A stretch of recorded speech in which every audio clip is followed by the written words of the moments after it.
بسم اللہ الرحمن الرحیم۔ جیسے کہ پیچھے بیان کر چکے ہیں کہ شیعہ مذہب دو حصوں پر مشتمل ہے، ایک اعتقاد یعنی یقین اور دوسرا عمل۔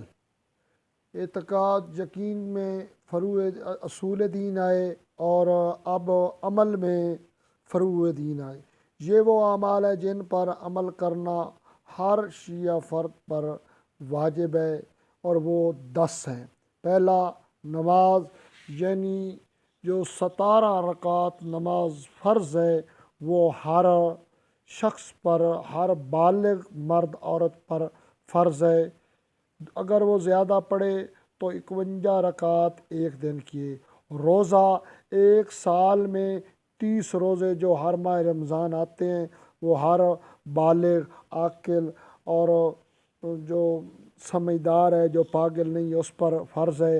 حج ہر صاحب استطاعت پر، جس کی استطاعت ہے، جس کے پاس اتنا مال ہے سال کے بعد کہ وہ حج کے اخراجات پورے کر سکتا ہے تو وہ اس پر حج واجب ہے۔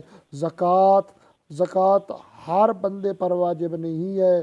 جو صاحب استطاعت ہے، جس کے پاس اتنا مال ہو کہ وہ مثال کے طور پر اس کے پاس 40 بکریاں ہوں، سارا سال اس نے رکھی ہوں، تو اس میں سے اس نے دینا۔ اسی طرح گندم ہے، اسی طرح کشمش ہے اور دوسری جو 7 چیزیں ہیں یہ آگے آپ کو پڑھائیں گے تفصیلاً۔ خمس سعادات کا حصہ ہے، ہر شخص پر واجب ہے کہ وہ سال میں ایک مرتبہ، اور جتنی مالیت ہے اس مالیت میں صرف ایک مرتبہ نکالے۔ جہاد ہر صاحب استطاعت جس کو وقت کا امام، وقت کا رہبر حکم دے، تولا،